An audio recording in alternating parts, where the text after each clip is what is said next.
Баршаңызға сәлем достар. Бүгін сіздермен осындай тауық етімен керемет болып шығатын шашпа палаудың рецептімен бөлісемін. Видеоны соңына дейін қараңыздар. Ол үшін ең алдымен екі орташа пиязымызды алып, жарты ай секілді турап шығамыз.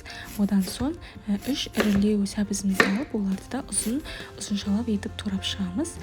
Мен тауықтың сан етін және тауықтың аяқтарын алдым. Ең алдымен күнбағыс майын қызып тұрған табамызға құйып, оны бір қыздырып аламыз. Одан соң осы тауықтың аяқтарын салып, барлығын қып-қызыл болғанша екі жағынан әбден қызартып қуырып аламыз.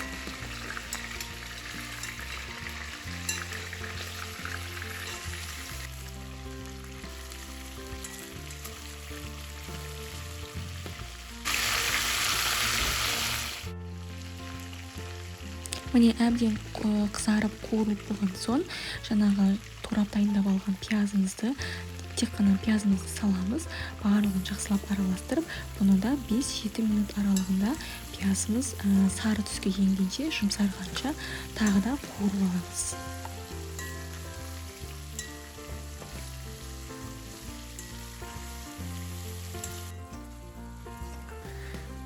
Жуамыз, яғни пиязымыз барлығы жақсылап қуырылды, жұмсарды. Одан соң сәбізімізді алып, бұны да жақсылап 7-10 минут аралығында сәбізіміз жұмсарғанша қуырып аламыз.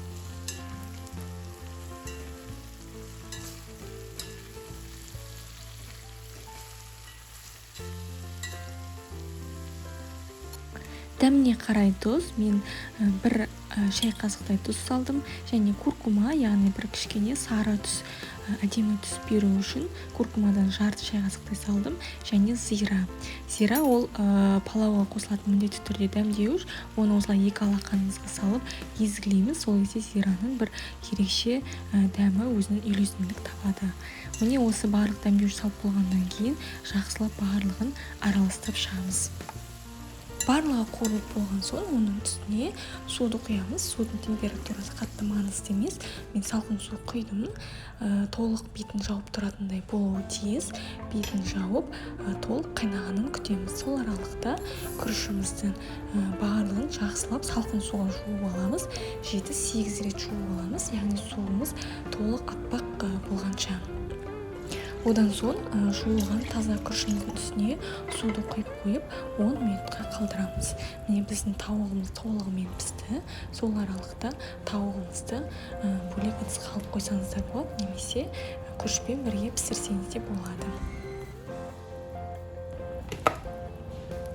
Жаңағы суын барлығын төгіп аламыз күрішіміздің, және үстіне тауық алып тастағаннан кейін осы тағамның үстіне күрішімізді барлығын жайғастырамыз.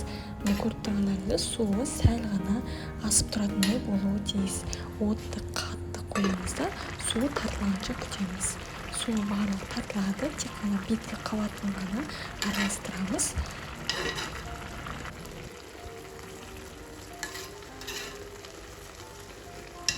Барлық суы тартылған кезде тек қана майы ғана қалуы тиіс. Міне осылайша табағымыздың жанына жабысқан күріштердің барлығын бір бөлікке жинаймыз. Және ортасынан жан-жағынан міндетті түрде осындай тесіктер шығарамыз. Яғни артық ауасы, суы барлығы тартылуы тиіс. Пергамент қағазын мен осылайша жайып қойдым, және оны жай отта 15 минут пісіреміз. Міне осылайша біздің шашпа палауымыз дайын. Көріп тұрғандарыңыздай өте ерекше дәмді болып шығады. Міне осылай шашылып піседі.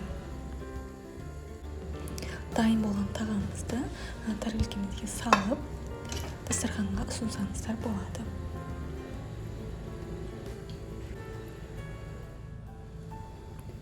Жаңағы пісіріп дайындап алған тауық аяқтарының және тауықтың сан етін ұсақтап турап, оның үстіне осылайша мен дөңгелектеп туралған пиязымызды әсемдеп салып, бетіне кез келген аскөкті салып, дастарханға ұсынсаңыздар болады. Соңына дейін қарағандарыңызға рахмет, ас болсын.